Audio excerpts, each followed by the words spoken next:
Hai, Assalamualaikum dan selamat sejahtera. Nama saya Nurbatisha Akila binti Zainal, memegang ID kad DEM 1022200495. Saya daripada batch 28B.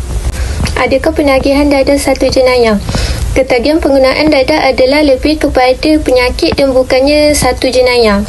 Selain itu, golongan ini juga mempunyai potensi tinggi untuk bunuh keluarganya sendiri atas sebab hilang kewarasan. Ketagihan ini juga boleh dirawat. Apa itu ketagihan dadah? Ketagihan dadah adalah keadaan apabila seseorang bergantung pada dadah untuk dia menjalankan aktiviti harian dan untuk mengelakkan berlakunya penderitaan seperti pembunuhan. Menagih dadah mengikut maksud ialah mereka mengalami penyakit psikologi dari segi motivasi dan fizikal dari segi kesan kepada kesihatan tubuh badan.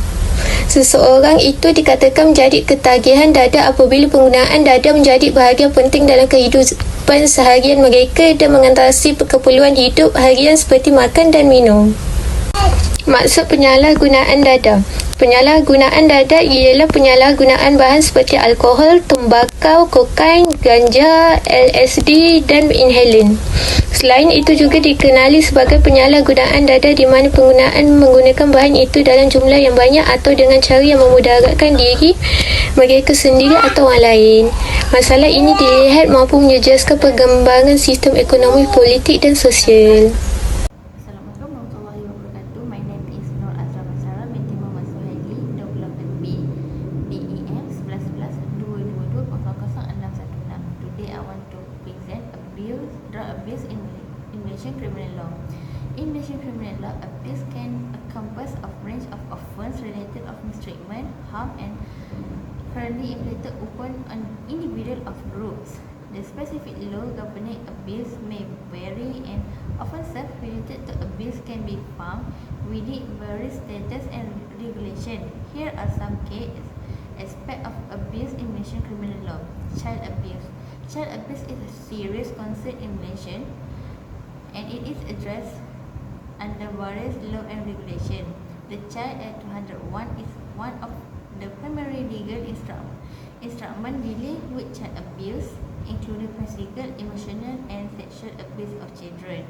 Domestic violence. Domestic violence which involves abuse behavior within a family or household is addressed under the Domestic Violence Act 1994. This law provides protection and remedies for victims of domestic violence. The question number 2 is, should the government continue to criminalize drug addiction? The question of whether the government should continue to criminalize drug addiction is a complex and debate issue worldwide. Opinions on this matter vary and different countries have adopted different approach to addressing drug addiction. Here are some key points to consider. Public health approach. Advocates for decriminalization argue that drug addiction should be treated as a public health issue rather than a criminal one. They agree that treating addiction as a medical condition can lead to a better outcome, such as increased access to addiction treatment and harm reduction service. Thank you. Hai, nama Nur Syafika binti Muhammad Basri, DEM batch 28B, ingin membuat final project criminology. Drug addiction cases have increased by 27% in the first month of this year to 1,820 addicts compared to 93,534 addicts report in the same period last year. B. Gender difference in drug treatment outcome and predict was among sample 511 result from drug treatment program across the country. C. Addiction is a serious problem and one that is rooted misunderstanding. Many people who aren't addicts mistakenly see some that tools are need as stranger willpower of morals. This National Institute of the Above change this brain in way that make written difficult. in effect all group across the interest spectrum, not in cell according to 2016 study by of Nida Delhi Marjuna was amongst future college student and young adult remains a concern. The number breakdown Tesli Marjuna is the higher level Delhi Marjuna in my future college student and young adults remain unconcerned. The numbers breakdown Tesli Marjuna is the highest level since Delhi 1980. Thank you. Saya akan menerangkan bahagian penggunaan dadah mengikut bangsa, jenis dadah dan tahap pendidikan penagih.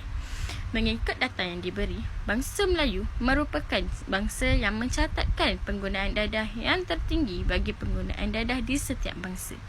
Manakala jenis dadah yang tertinggi digunakan adalah dadah yang bernama methamphetamine. Penagih dadah mengikut tahap pendidikan yang tertinggi adalah penagih yang tidak mempunyai pendidikan atau yang tidak pernah bersekolah. Sekian daripada saya, Nur Humaira binti Muhammad Sayuti. Assalamualaikum, nama saya Nur Afifah binti Muhammad Sekairi dengan nombor ID DM1122200613. Saya ingin membentangkan tentang final project penagihan dadah yang berlaku di Malaysia. Saya memilih soalan nombor 2 iaitu G dan H. Penagihan dadah di Malaysia mengikut analisis data yang telah dikumpulkan sepanjang beberapa tahun. Untuk soalan G, penagihan dadah mengikut status pekerjaan. Agensi Dadah Kebangsaan Menteri Dalam Negeri mempunyai data yang konsisten. Sebanyak 80% daripada penagih dadah yang ditangkap adalah pekerja. Untuk H pula, penagihan dadah mengikut negeri. Pada 21 September 2023, negeri Perlis, Kedah, Kelantan dan Terengganu mempunyai kes dadah paling tinggi dalam Malaysia. Kenyataan ini dikeluarkan oleh agensi anti dadah kebangsaan sendiri. Sekian, itu saja daripada saya. Terima kasih.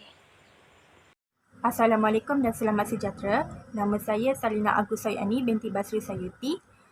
Memegang kad ID DEM 0822200142. Saya akan menerangkan soalan 3 bahagian A, B dan C. Soalan 3 bahagian A. Kenapa penagih dadah lelaki lebih tinggi? Kerana tekanan dan bagaimana mereka untuk mengatasi masalah ataupun emosi. Lelaki dan perempuan mungkin berbeza dengan daya tindak apabila berhadapan dengan isu emosi. Sesetengah lelaki mungkin beralih kepada dadah sebagai melepaskan tekanan dan akan menyebabkan ketagihan kepada dadah. Sosial dan budaya juga boleh mempengaruhi corak penggunaan dadah ataupun rakan sebaya dalam kalangan sosial juga boleh menyumbang kepada penggunaan bahan dalam kalangan lelaki. Untuk soalan B, kenapa kumpulan umur tertentu mempunyai penagih dadah yang lebih tinggi? Ia terjadi dalam kalangan sosial dan kumpulan rakan sebaya boleh mempengaruhi penggunaan dadah. Remaja dan dewasa muda terutamanya dipengaruhi oleh norma rakan sebaya dan mereka akan terikut sehingga menjadi ketagihan dadah dan mereka akan terikut sehingga menjadi ketagihan dengan dadah kerana rakan sebaya. Untuk soalan C, mengapa etnik tertentu mempunyai penagih dadah yang lebih tinggi? Akses kepada penjagaan kesihatan, jurang dalam akses kepada penjagaan kesihatan, termasuk kesihatan mental dan perkhidmatan ketagihan. Sesetengah kumpulan etnik mungkin menghadapi halangan untuk mencari dan menerima rawatan yang sesuai. Seterusnya, stigma budaya. Stigma sekitar ketagihan boleh menghalang individu daripada mendapatkan bantuan. Mungkin terdapat stigma yang lebih besar yang dikaitkan dengan mengakui dan menangani ketagihan yang membawa kepada kurang laporan ataupun kurang rawatan. Sekian daripada saya, terima kasih. Assalamualaikum, nama saya Nur Syamin binti Abdul Rahim, DEM 1122200612. Saya nak cakap pasal Kenapa jenis obat tertentu sangat popular?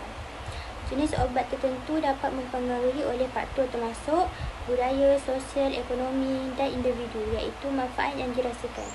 Individu dapat menggunakan ubat-ubatan kerana mereka merasakan manfaat tertentu seperti relaksasi, menghilangkan stres atau pengalaman sosial yang ditingkatkan.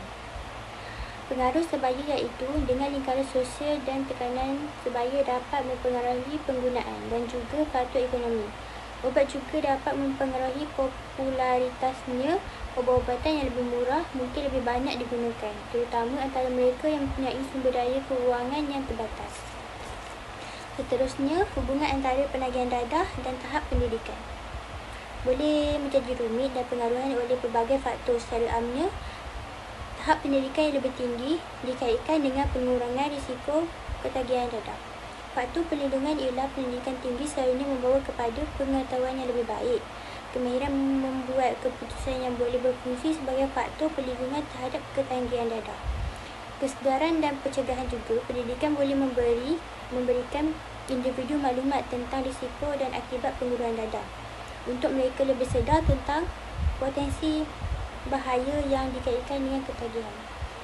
Tekanan dan mengatasi dalam pendidikan juga boleh menjadi punca tekanan dan sesetengah individu mungkin beralih kepada dadah sebagai mekanisme mengatasi. Walau bagaimanapun ini berbeza dari orang ke orang.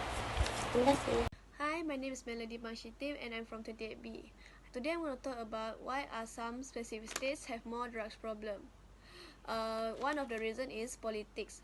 Politics affects everything and drug use rates are no exceptions. States with more democratic votes tends to have slight increased drug issues, which likely has to do with property density. Next is access to drugs. Another factor is the ease of access to drugs. Where drugs are available, use is more likely. People access drugs in many ways, most of which have few barriers. Many potentially harmful drugs are already in home medicine cabinets. Others are easy to buy online, create using household or ingredients or obtained through a local dealer. And lastly is healthcare access. Access to healthcare is a crucial way to reduce all types of crime, including illicit drug use. Many of those with sustained use disorder have co-occurring mental health concerns. Mental and physical health care provide healthy tools, reducing the desire to seek and use illegal substances.